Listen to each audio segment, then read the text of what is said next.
If you want one of the best headlight upgrades for your Chevy Silverado HD, this video is for you. If your Chevy Silverado has the halogen headlights, you already know that they're a terrible color and they're not very bright when you're driving down the road. It's a halogen bulb in the low beam and the high beam, and there's an incandescent turn signal with a slow on, slow off feature. This headlight is the last thing you want on a 2020 up Chevy Silverado. The Morimoto XB LED headlight completely blows the original headlights out of the water with 3 LED projectors, 2 of them being a bi-LED projector that turns into an extremely bright high beam. The inside of the headlight is a beautiful piano black, and it will really do a good job matching your Chevy.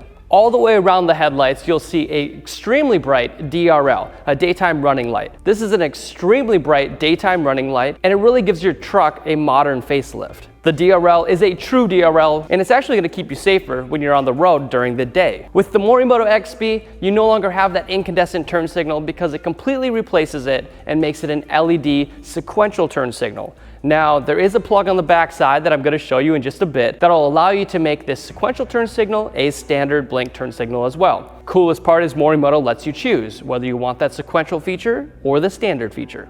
When your parking lights are on, you'll notice that your side marker is also LED. This entire housing is a complete LED replacement, and it's all plug and play. To top all these features off, they have this incredible startup sequence, which is my favorite part. Now, I know what you're thinking. How much brighter are they compared to your original headlights? Let's get to that now. The way we test a headlight is with a digital lux meter. We back the truck up about 25 feet from our wall. We then use that lux meter to measure the actual usable brightness at a certain point. We do it for the stock headlights, and then we do it for the Morimoto XB headlights. When looking at the numbers of the maximum lux, don't pay too much attention to what they say. Pay attention to the percent change. If this truck was a foot closer to the wall or a foot further from the wall, the number will change drastically. So these numbers only make sense in this specific test. Now, your original halogen headlights are not bright at all. They come in at 420 maximum lux, which is terrible. It's almost laughable. It's also not a wide driving beam pattern, so you're not going to see into the ditches when you're driving down the road at night. With the new Morimoto XB LED headlights, in this test, they come in at 1,790 maximum lux. This is a 326% change in brightness. It's also got this bright white color, a much more modern look to your vehicle. It's a wider beam pattern, and it's a more controlled beam pattern. It puts the light down the road exactly where you want it when you're driving. On high beam, your original headlights come in at 1,060 maximum lux, which isn't terrible as far as brightness goes, but it's still that ugly color, and it's not wide. The Morimoto XB high beams come in at 1,840 maximum lux, which is 73% brighter than your original headlights. So on low beam and high beam, this is an incredible upgrade for your truck. Now that you decided the Morimoto headlights are right for your Chevy Silverado, let's get to the install. These are the tools you're going to need for this install. You're going to need a Phillips screwdriver to adjust the headlights once they're installed, a flathead screwdriver, an assortment of pry tools. You're also going to need a T15 Torx and a T20 Torx bit. You'll also need a needle nose pliers, a 10mm socket, a 7mm socket, a T15, and a ratchet of your choice. Now that you know what tools you need, let's go ahead and pop the hood. With the hood open, what we're going to do is remove this top plastic piece first. There's 9 push tabs. Go grab a pry tool and remove those. Starting on one side and working your way over. Go ahead and push your pry tool in, pop the middle up, and pop that out just like that. 6 out of the 9 push tabs are on the back side of this plastic. Go ahead and remove those, starting on one side.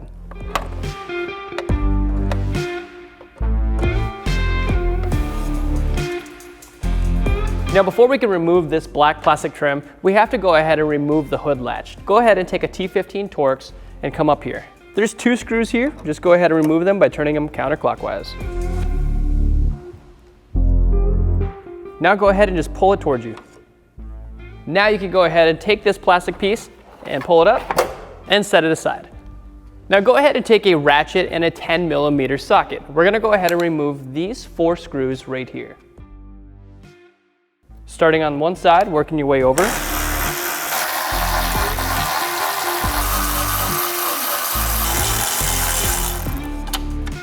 Now what we have to do is go ahead and make our way to the fender well. We're gonna have to pull the fender liner back a little bit, remove a couple of bolts so that way we can remove this face on the front. So we're at the driver's side now, and we have to take your T15 Torx bit. What we're gonna do is remove 6 T15 Torx bolts out of here, and then what we're gonna do is remove 1 push tab. That's gonna allow us to take the fender liner and pull it back.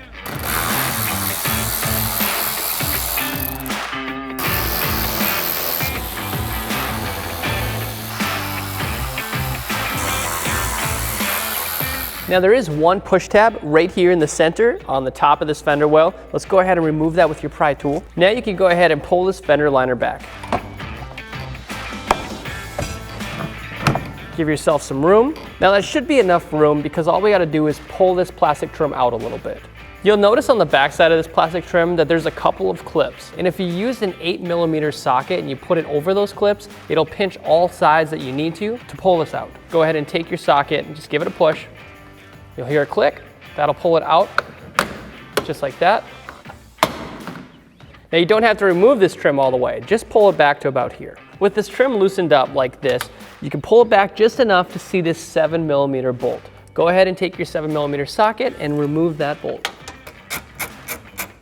Now follow all of these steps on the passenger side, and then we're gonna go ahead and remove these plastic pieces up here. So I've just done the passenger side. Now what we're gonna go ahead and do is remove this plastic panel. To do that, go over to the side. We're going to pry it outwards very carefully. I'm gonna come back to the front and the top one here. There's a little rubber piece on the bottom of here, just keep that in mind. You might have to pull it down a little bit to remove them. Do the same thing on the other side now. Now go ahead and grab your 10mm socket because we've got 2 more bolts holding on this front grille. We got them down here at the bottom on each side.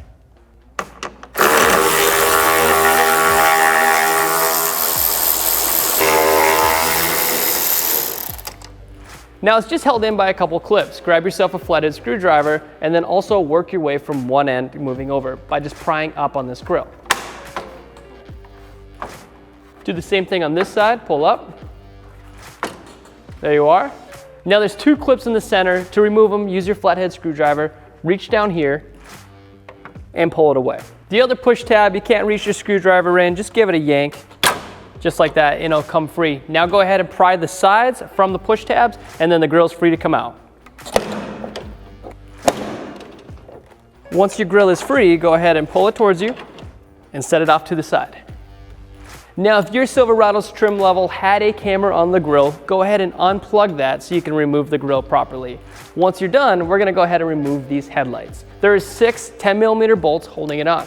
2 on the inside, 2 on the outside, and 2 on the top. Let's do that now.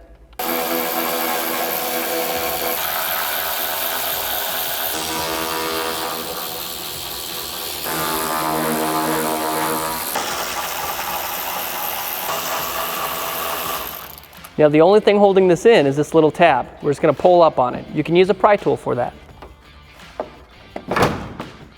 Carefully pull it out towards you and unplug it. Push the top, pull it out, and set the headlight to the side. Do the same thing on the passenger side. Now don't throw away your stock headlights yet. We have 2 brackets to remove from that headlight and put them onto your Morimoto headlight. But now what we're gonna do before we do that is run the DRL harness, the daytime running light harness. This is gonna allow the daytime running light to actually work and function properly. This right here is the fuse tap, and this is gonna go into the fuse box. I'm gonna show you exactly where to put it in just a second. There's 2 other connections right here, a longer wire and a shorter wire. Since your fuse box is on the driver's side, the shorter wire is gonna be routed down into the headlight area. The longer wire is gonna be ran across the radiator, and we're gonna bring it down here to the passenger side headlight. The fuse slot we're going to be putting the Morimoto fuse tap into is fuse number 40. As you can see here, there's a 10 amp fuse. I'm going to go ahead and take a needle nose pliers and remove it. Now take that fuse tap, include it in your kit, and push it in place. Run the cord to the side and put the lid back on. Now, like I said, there's a longer wire and a shorter wire. Run the shorter wire to the headlight area on the driver's side. All right, there it comes. Now, I'm just going to leave this sit right here. I don't need to pull it out all the way. Go ahead and run the long wire now. And we could tidy up all of this wiring in a little bit. I just want to get it ran for now. All right, we're just going to run it down here to the passenger side area. Don't have to pull it all the way. Right here works perfectly. Now, meet me at the table because we're going to remove those brackets from the original headlights and put them on the XB headlights. Now to get your Morimoto XB LED installed in your vehicle, you first have to transfer over a couple of different brackets. The first one is right here. There's 4 screws holding 2 different plastic brackets on. Go ahead and remove those with a T15 Torx. Start on the top one and remove it.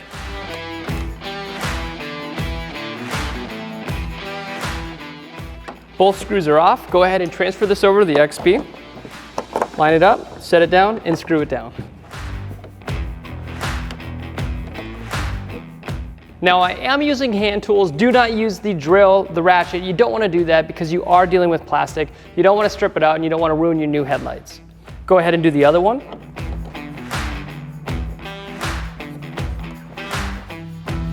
All right, now you're almost done. You have one more bracket right on the bottom of your stock headlight. Go ahead and remove it. You got 2 screws in there using the same T15 Torx.